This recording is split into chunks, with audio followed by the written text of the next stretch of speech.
GERD नावाचा एक आजार आहे, गॅस्ट्रो इसोफेजियल रिफ्लक्स डिसीज म्हणतात, की ज्याच्यामध्ये छाती जळजळत असतं, मळमळतं, काही खाल्लं की घशाशी अन्न येत असतं. बऱ्याच जणांना हा आजार असतो. साधारण आपल्या भारतामध्ये या आजाराचं प्रमाण 20% आहे. म्हणजे 100 पैकी 20 लोक या आजाराने ग्रस्त असतात.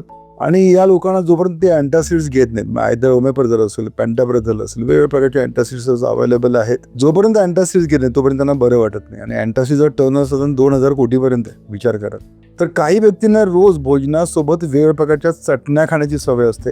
तळलेल्या मिरच्या, वेगवेगळ्या प्रकारचे रायते, कोशिंबिरी किंवा तेलकट किंवा तळलेले पदार्थ, पापड असतील, सांडगे असतील, कुरडई असतील, असे बरेचसे पदार्थ बऱ्याच लोकांना आवडत असतात जेवणासोबत. काही लोक हे रोज संध्याकाळी चायनीज पदार्थ खात असतात.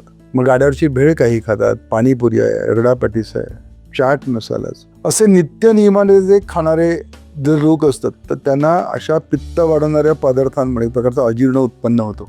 त्याला विदग्धाजीर्ण म्हणतात.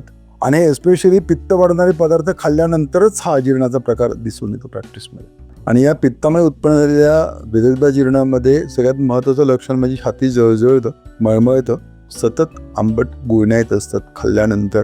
जेवल्यानंतर हे एस्पेशली रुग्ण फार बेचैन असतात. एक अर्धा एक तास त्यांना सतत अस्वस्थता जाणवत असते, डोकं दुखत असतं अशा रुग्णांचं, चक्कर येते पित्तामुळे. असे लोक ज्यावेळेला नकळत हॉटेलिंग फूड एन्जॉय करतात, हॉटेलमधलं काही खाणं यांच्या भोजनात येतं, त्यावेळेला जुलाब होतात, सडकून पातळ जुलाब होत असतात. काही खाल्लं की लगेच ते बाहेर पडतात. अशा लोकांना अन्न ग्रहण करत असताना सकाळ संध्याकाळ डोक्यामध्ये घाम येतो भरपूर, कपाळावर घाम येतो, नाकावर घाम येतो, किंवा मानेवर काही खात असताना घाम येत असतो, घामाच्या धारा लागत असते, सतत पोटात छातीत आग असते.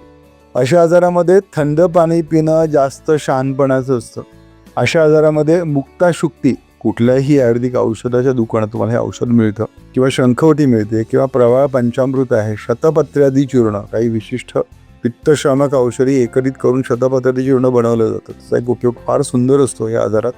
अविपत्तिकर चूर्ण, रात्री झोपताना जर तुम्ही मनुक्याच्या फांटासोबत अविपत्तिकर चूर्ण घेतलात ना तर आजारात पूर्णपणे जातो. अशी बरीचशी औषधं आहेत. पण समजा जर आजार जुना असेल आणि त्याच्यामुळे जर तुम्हाला वारंवार डोकं दुखणं, उलट्या होणं, जळजळणं, मळमळणं हे सतत काही वर्षानुवर्ष चालू असेल, रोज तुम्हाला अँटासिड्स घ्यायला लागत असेल, तर तुम्ही तज्ज्ञ वैद्यांना भेटा, प्रॉपर उलटीचं औषध घेऊन कफ बाहेर काढा, पित्तासाठी विरेचन घ्या.